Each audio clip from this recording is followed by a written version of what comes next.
everyone, and welcome to another episode of TekTalk with Sodhi. Not just another entrepreneurship show. Well, here we don't just talk about innovations, we also talk about the journey, the sacrifices, and the untold stories behind the headlines. Well, today we have with us Michael Fortinberry. He's a seasoned entrepreneur with a proven track record of success in both startups and large corporations. He's now the co-founder and chief operating officer of Protiv, a revolutionary platform that is changing the way compensation works in the construction industry. It's a groundbreaking solution that aligns the interests of employees and employers by directly linking compensation to productivity. In today's conversation, we'll be diving deep into Michael's experience and how Protiv is transforming traditional hourly compensation in construction. Michael, welcome to TekTalk. Hey, how are you, Karandeep? Good to talk to you again. Yeah, good to talk to you as well. It's an honor to have you. It's going to be very exciting for our listeners to hear your journey so far. So to kick things off, why don't you tell the audience a little bit about yourself and your journey that led you and David to co-found Protiv? Yeah, that's a big story. I'm an old guy. We started off doing this. We were just getting the wheel. We thought that was a big deal early in technology. We got Fire. That was a good one. So I've been doing technology a long time. But honestly, Protiv has been, really a labor of love because it's something we built for our own construction company. And when you build technology for yourself, you're really motivated to see it be successful. And then you realize when nobody else has done it, like, wow, this could help other people too.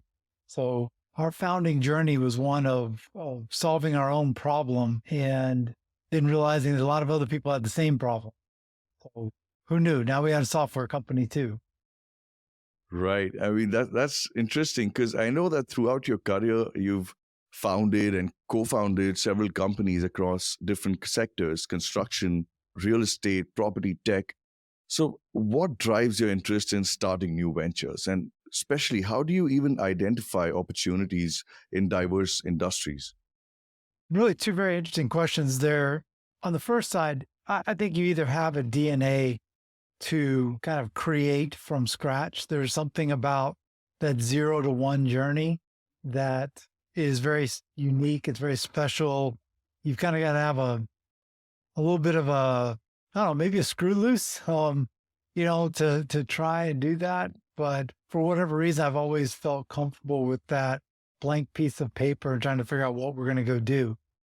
The other half of your question is different, which is how do you find what to go do? I don't think that's the hard part. I think there's plenty of places and things that where we can make things better, whether you're a product person or software or hardware, software, physical goods, service businesses, et cetera. I don't know. I think a lot of us have ideas. I've always found that to be the easy part. The hard part is executing on it. I agree with you. It's much easier to find a problem which is very close to your experience or your sector that you're working in. But in terms of the initial challenges in developing and launching Protiv, what were the major ones? And were they any different from other sectors that you worked in? I think this particular journey was slightly different because we weren't a software company at the beginning. We were a construction company. And so finding the right way to get code developed was a little different, going and finding a third-party groups, plural, to build tech was a thing. And sometimes just the DNA of the company, the internal company culture when you're running a construction company, different than when you're building a software company. So we had to separate those two things and kind of draw some lines internally because we just approached the day differently in those type of businesses, those type of spaces. When was the time you realized that, okay, David, let's just make it into a technology company. Let's make it more fruitful for these employers and employees?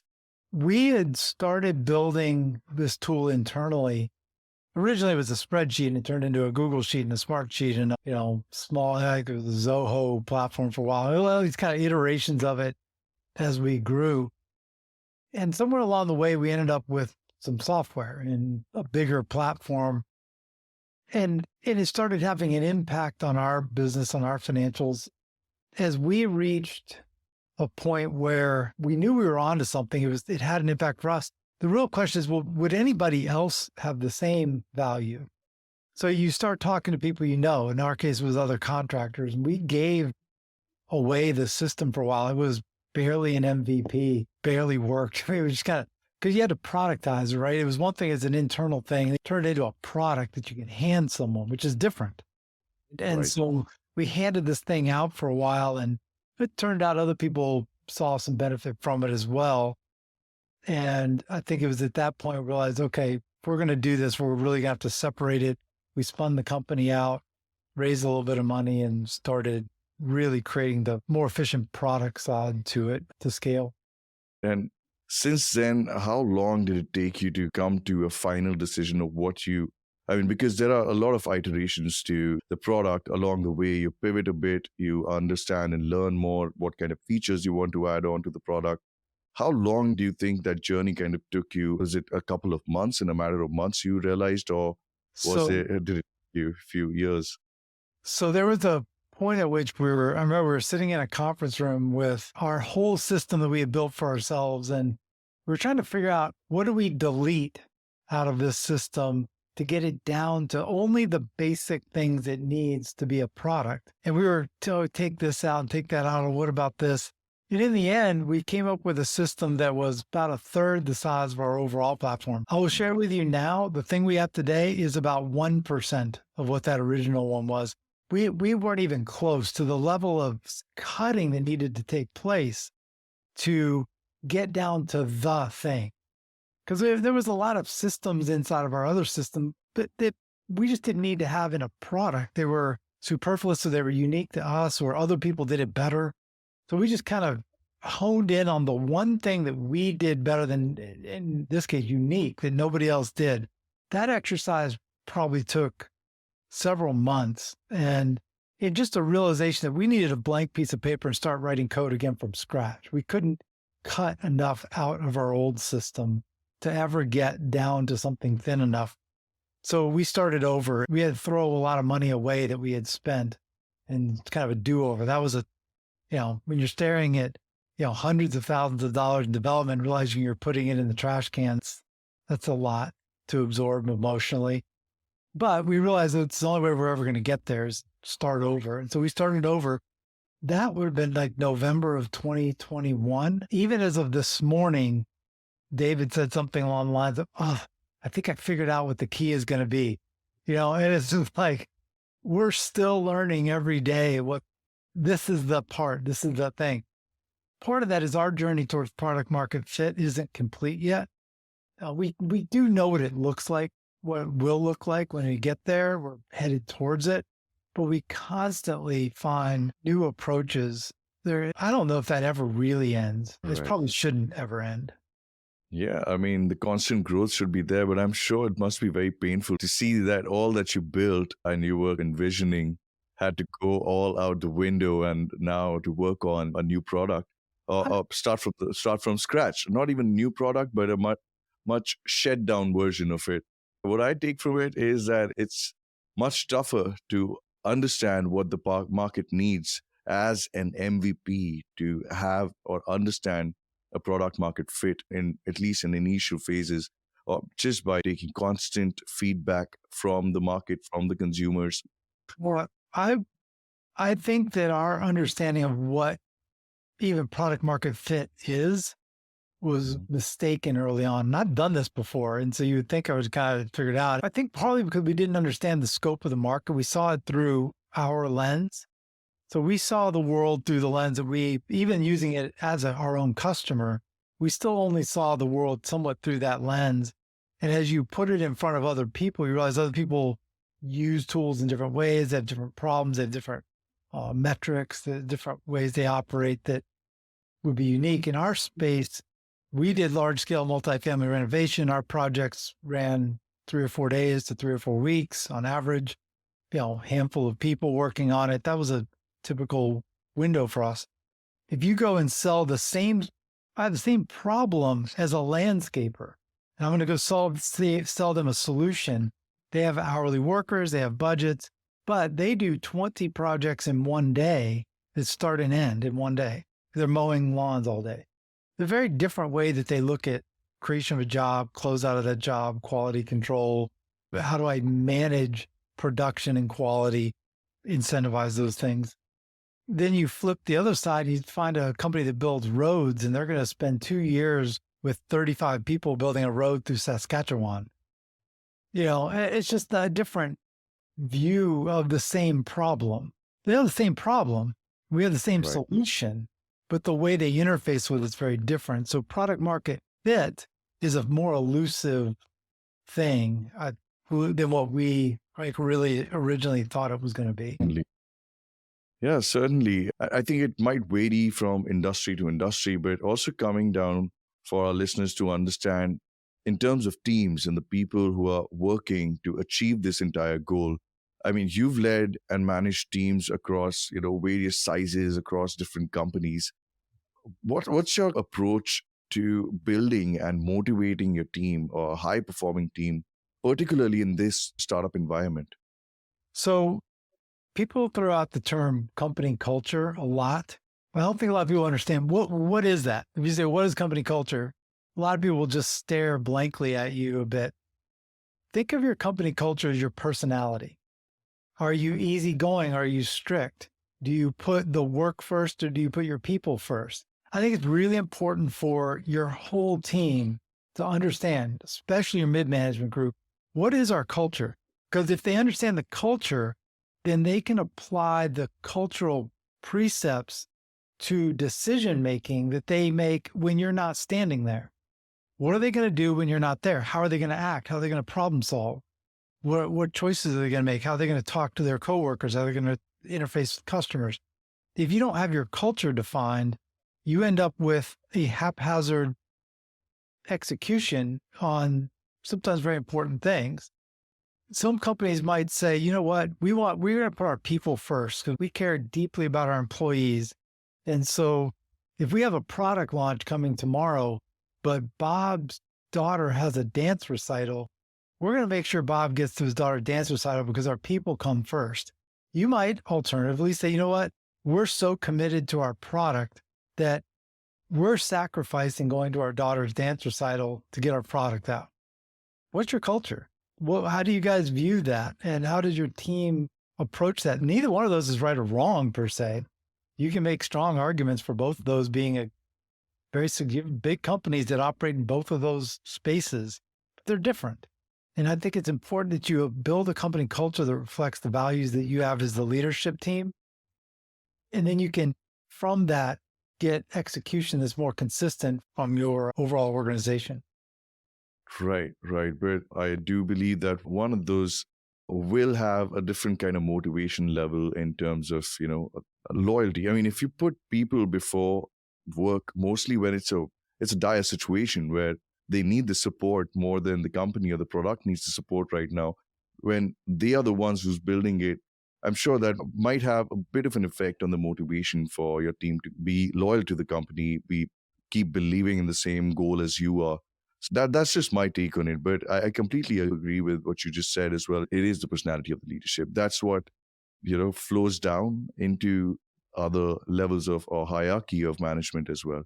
That's you're spot on. So Sodhi, if you think of it as I'm going to go in and I want to build something, I want to build this great team to do it. It doesn't matter whether you're starting a restaurant or whether you're building a big software company or whether you're running a retail shop or construction company or whatever. I want to create this company culture. You want to understand what is your company personality, but it's really important then to talk about that all the time. All the time. I mean, every meeting that you have, there should be it's almost like your meeting should be held up against the mirror of your company's culture and personality and the DNA of who you are. If you say, oh, we care about people deeply, but you never talk about people in your meetings, all you do is talk about numbers, what's really the DNA of your company? So recognizing that it needs to flow through the organization in the way you execute and meet and communicate, really very important. Right. And now I'm going to go into another question, which is slightly related to this, because there's a lot of insecurity in the startup culture or in general in a lot of organizations that automation is going to lead to a lot of job losses, And I know in construction, it's much, much further down in the future. But do you envision technology to be used to empower construction workers rather than replace them? Yeah, there's very interesting things happening around that. The construction space has always lagged a bit behind other industries in terms of technology adoption. It's not a secret there. But we're seeing the manifestations of tech and the benefits for the workers today. Good example, recently, I saw a set of goggles you could put on. You could stand at a construction site and do safety training. Looking at your construction site, what if this? What would you do here? Is this a problem? Yes or no? It was all VR to train you on safety and best practices. Really, really cool, right? And so it's helping, keep people safe, and we keep people safe, jobs going to finish on time more often. It's just a lot of benefits from the kind of companies we want to run when we care about our people, make sure they get home safely. There's technology being applied to sustainability in construction, which is really cool. How do we get the right material at the right place most efficiently all the time? It's a really, really big step forward as an industry. So I think there's opportunities across the board for technology to enhance things. We see digital twins, which is really innovative. Think about it. I build a building and I make a digital twin of it. So for later, I need to go figure out what's behind that wall. I can't remember what we put there, and the drawings are all over the place. Now, if I have a digital twin, I know what's behind that wall. It's a simplistic example of how it's used, but just think about the value of having a digital version. When you come later, you need to do something, verify something, remeasure something, test something. There's huge implications for that. I've seen robots walking job sites that measure everything all the time. A robot from Boston Dynamics can tell you how many linear feet of conduit were installed from the day before. It's walking around the job site and it knows what it saw yesterday. It knows what it saw today. So it knows yesterday there was 7,000 linear feet of conduit, and today there's 8,500 linear feet of conduit in. So your as-built data inside of your operating platforms is updated in real time with what's actually been done. Very cool stuff, right? Now, does that take a person out of the equation? Somewhat, but we don't have enough people in construction anyway. So we're 750,000 people short just in the United States. That's a humongous number. We have a demographic challenge. We have an aging workforce and not enough young people coming into construction and increasing demand. So we have a real challenge to meet the demand of construction on a global level. I think this is where technology might come in handy in terms of, innovation. It might make it more efficient for the industry to maybe reduce that gap. If the gap is inevitably growing, then to reduce it is where it comes in handy, to kind of reduce the dependency on or minimizing your human error and making it more efficient. It's an inevitable need for everyone. Construction is never going to end. Which is by 5 largest industries in the world. If you combine it with real estate, it's the largest industry in the world. It's colossal in its size and scope. We need 13,000 new buildings per day globally. Think about that. Every day we have to build 13,000 new buildings every day. That's on top of fixing everything we already have. 13,000 new buildings every day. It's just a gigantic space to work in. And pretty exciting. But a lot of what we're talking about here is applicable across a lot of industries. So, we're excited about what the future holds. I actually saw a friend of mine has a company called PaintJet, which has built a painting robot, and they use it mostly for painting large warehouse type buildings, exterior painting. Basically, the robot is 8 times faster than a human, and it applies the paint perfectly to the manufacturer specifications every time. So I believe they're now starting to use it to paint ships. Well, can you imagine what it takes to take a paint roller and roll a paint on the side of a ship, right? So, or spray it. It's just very burdensome for a human being to do, very easy for a robot to do. Yeah, definitely. I mean, construction is something that is a necessity for prop tech, that is a necessity for real estate. And I think that's where you kind of knitted everything together and you do understand this industry so well that you could find a solution, which I don't think a lot of companies were working or are working towards. So that's why I'm also very impressed with what you've been trying to achieve since we know each other. I think it's been a little more than a year. Yeah. And I've only seen you growing because there is an absolute, only the path that you're paving is only towards growth. And not a lot of people are actually working towards it. And that gives you a great benefit in that space too. Yeah. One of the things people ask sometimes is how does this happen now? Right. Sometimes we wonder, like, why didn't somebody think of this before? And which I think is an interesting journey for a lot of entrepreneurs is, why doesn't this come up before? If this is a problem, why wouldn't somebody solved it before? And in our case, and I think a lot of listeners may have seen something like this within their world, the technology, the space itself, you may have thought of the problem, but the ability to solve it needed other things to be in place. In our case, we needed the platforms where budgets were managed. We needed software platforms where time was managed. So those 10 years ago, people didn't have their workers clock in and out on their phone. Now, it may seem like a simple thing, but when you get to your job site and you clock in on your phone, the trigger of that, knowing where you are, what you're working on, et cetera, allows me to link that back to a budget, which is also in a system. And now that I've got those pieces of data, I can do something with it, right? I can begin to interact on it. So I think a lot of opportunities come from accessing disparate pieces of information that didn't exist before, finding new ways to leverage them. We're starting our first beta project now with manufacturing, where we have unit-based targets instead of budget-based targets, where I want to produce X number of units per day within my assembly line. And so how do I incentivize the teams managing those incentive lines to hit their quality goals, their safety goals, their production goals on a daily basis, weekly, monthly, and incentivize them to do so tied back to the value of that increase to my company. Right. More precise ROI that you can get out of it. As a founder, looking back, what advice would you give to your past self about navigating the challenges of starting a new venture in the tech space, or maybe just considering Protiv? Make decisions quickly, move faster, be ready to go without a paycheck for a very long period of time. There's a discipline that's from that too. That's not just the money, some with the money, but just we went 2 years without getting paid, for perspective, before we finally raised enough money and got enough growth to pay ourselves.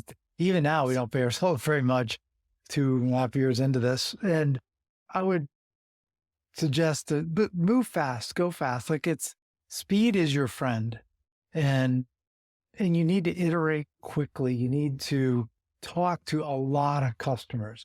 The more customer conversations you have, the better.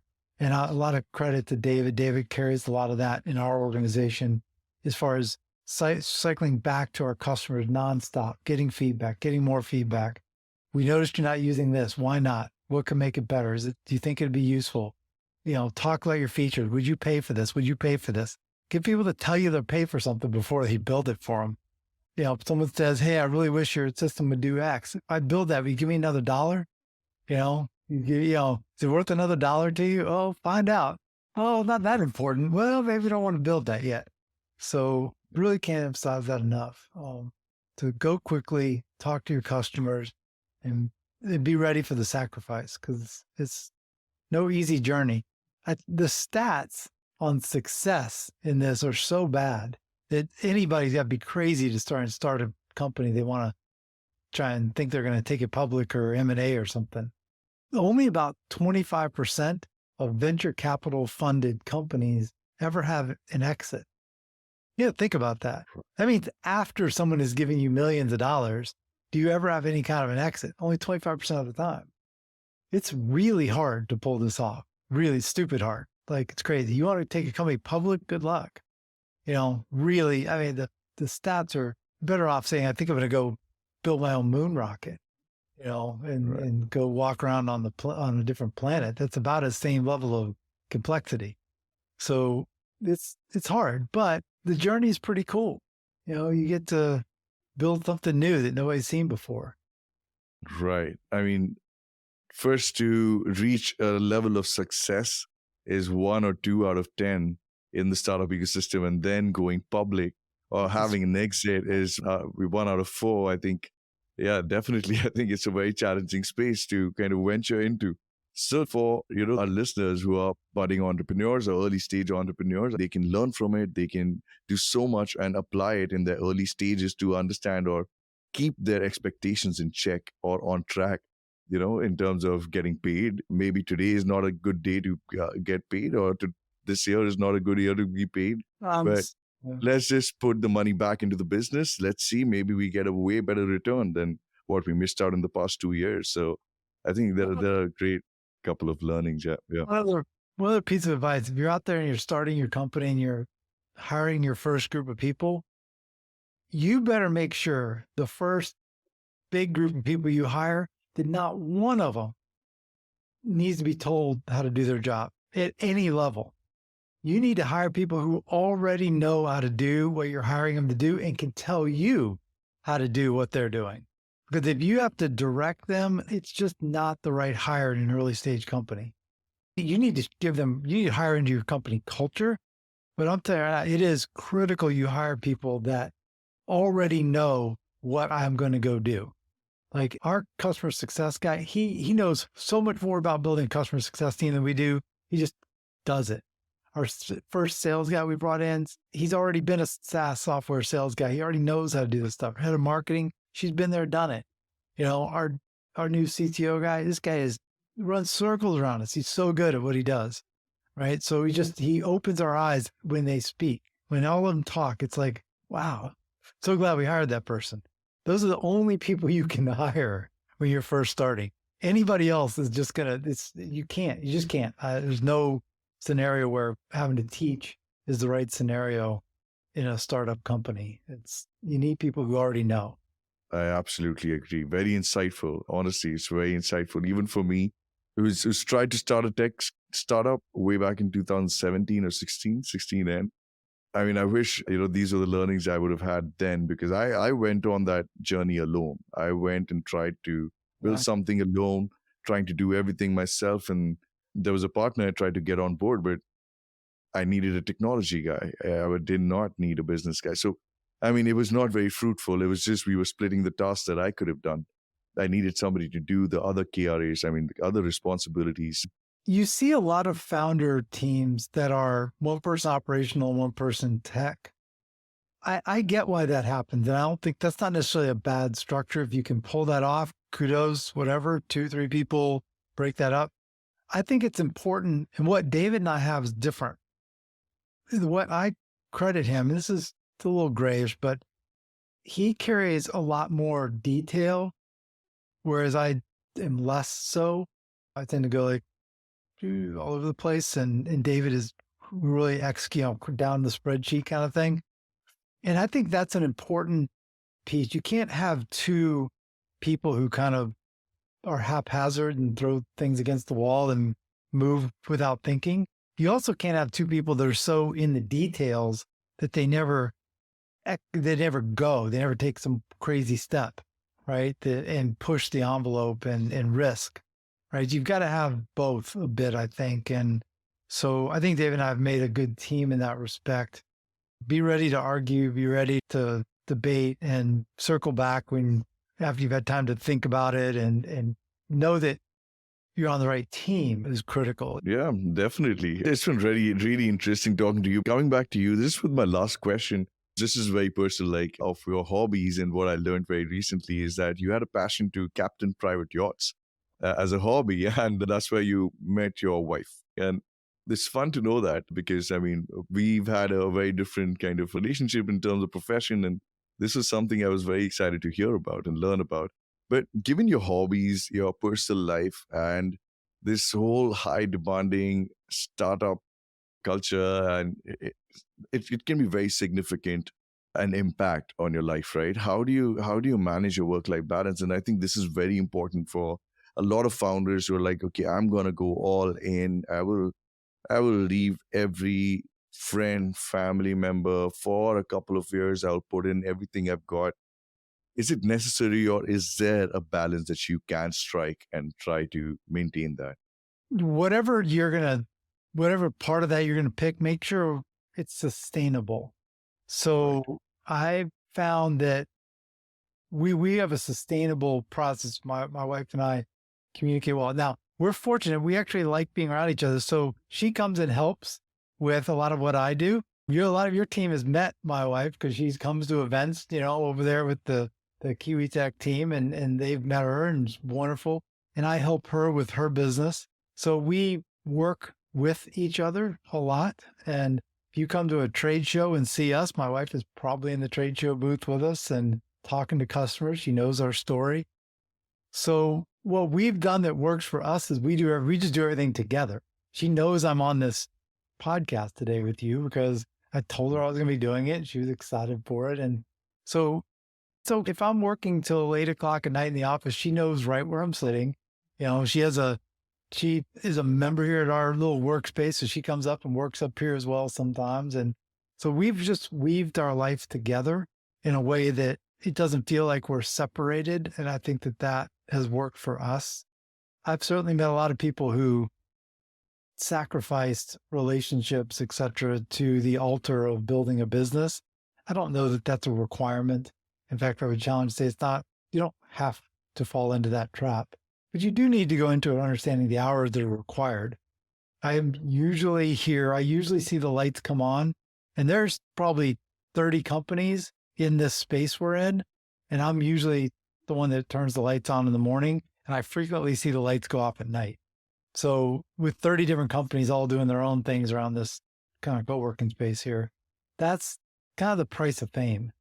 So don't sugarcoat that. It is a lot of work, but there's a upside to it. And if you enjoy the journey, you better enjoy the process.